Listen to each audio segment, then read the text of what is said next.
Première plongée. Auteur, Michel Girin. Illustration, David. 6 à bord. Suis avec moi pour bien connaître la manière de prononcer les mots. Cette année, Maëlle et Tessa partent avec leurs parents en Martinique, chez l'oncle Joe, le père de papa. Ils vont faire de la plongée sous-marine pour la première fois. Avant de partir, ils ont pris des cours de plongée en piscine. Ils ont appris à se servir des palmes, du masque, du tuba et à respirer avec une bouteille d'air comprimé. Donc à tout moment, tu peux aller voir les mots qui sont avec une petite étoile. À la fin du livre, il y a un lexique qui te donne la définition du mot.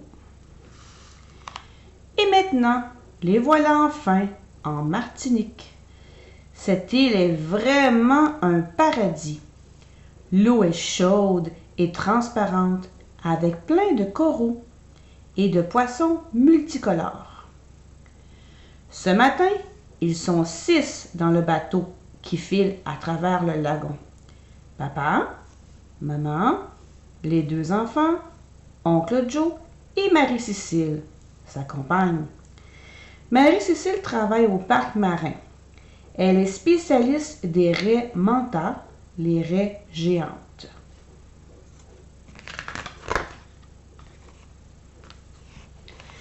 Joe a préparé 6 bouteilles d'air comprimé.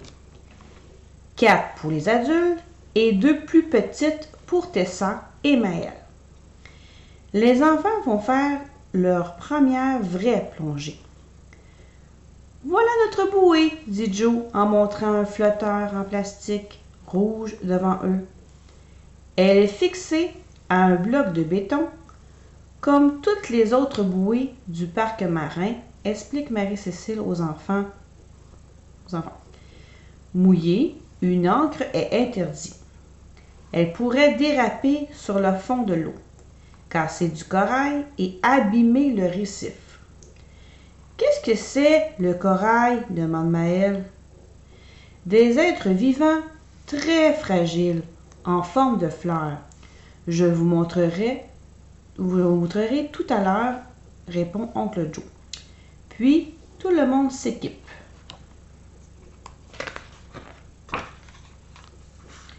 Tous à l'eau. Oncle Joe saute à l'eau le premier pour diriger la manœuvre. Essayez-vous sur le bord, ordonnait-il aux enfants. Mettez vos masques et vos embouts de détenteurs en place. Respirez calmement. Voilà, c'est bien. Maintenant, laissez-vous basculer en arrière. Bravo! Tous les membres du groupe sont maintenant à l'eau. Joe les interroge par un signe qui veut dire « Tout va bien ?» Le pouce et l'index en anneau, les autres doigts tendus. On voit ici. Ils répondent de la même manière. Oncle Joe entraîne alors le groupe à sa suite vers le fond. Dans un espace de sable entre de larges blocs de toutes les couleurs. C'est du corail. Joe le montre à Maëlle et Tessa, ébahis. L'anémone. Papa prend la tête du groupe pour la promenade prévue. Les enfants ne savent plus où regarder tant il y a des poissons de toutes les formes et de toutes les couleurs. Effrayé par ces intrus, un poisson bleu et jaune tente de les éviter et passe trop près d'une anémone de mer. Les tentacules de l'animal l'enveloppent aussitôt. Prise de pitié, Tessa avance la main pour dégager le prisonnier. Joe, lui, saisit le bras et l'arrête à temps. Tessa, surprise, demande pourquoi en levant les sourcils.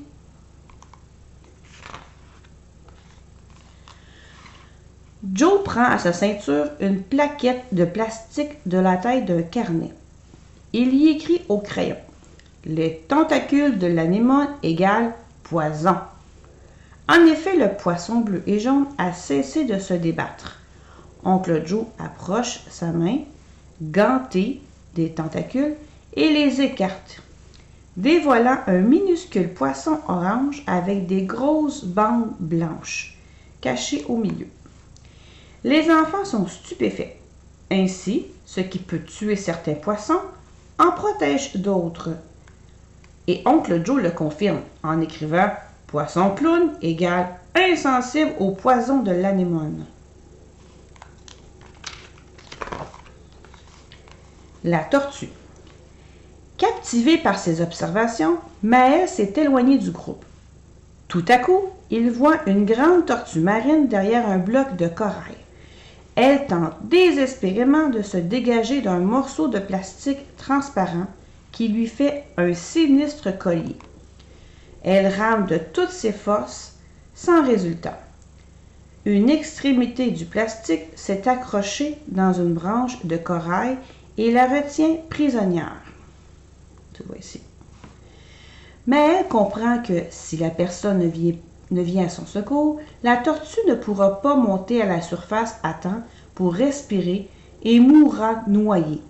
Il faut prévenir les adultes au plus vite pour la sauver. Papa est mécontent que Maël se soit écarté du groupe, mais son fils lui fait signe de le suivre et lui montre la tortue empêtrée dans le morceau de plastique. Les autres arrivent et constatent le problème. Oncle Joe ne perd pas de temps. Il attrape délicatement le bel animal, le retourne, le ventre en l'air et le tend à papa. Puis, pendant que papa tient la tortue, Oncle Joe découpe avec son couteau de plastique en prenant bien soin de ne pas la blesser.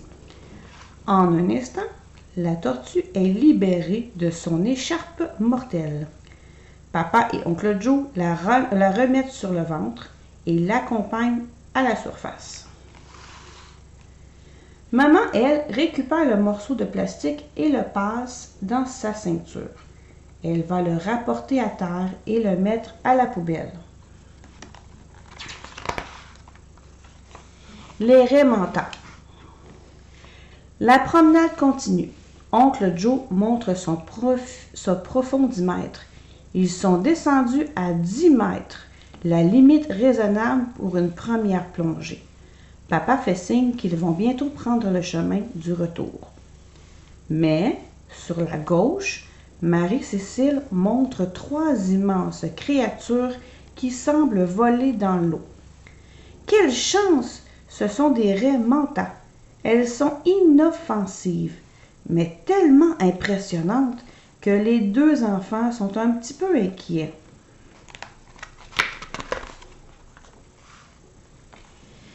Marie-Cécile se dresse debout sur le fond. La raie de tête avance droit vers elle. Les 2 autres suivent. Oncle Joe fait signe à papa, maman, Maël et Tessa de s'accroupir avec lui derrière un gros bloc de rocher pour ne pas effrayer les géantes. Marie-Cécile palme doucement à la rencontre de la raie de tête. La géante la frôle, puis tournoie très vite et revient vers elle.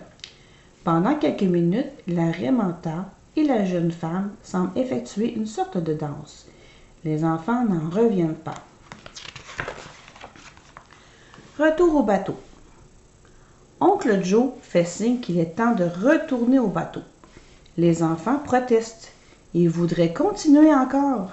Mais Oncle Joe montre les manomètres de leur bouteille. Les aiguilles sont presque sur le niveau réserve.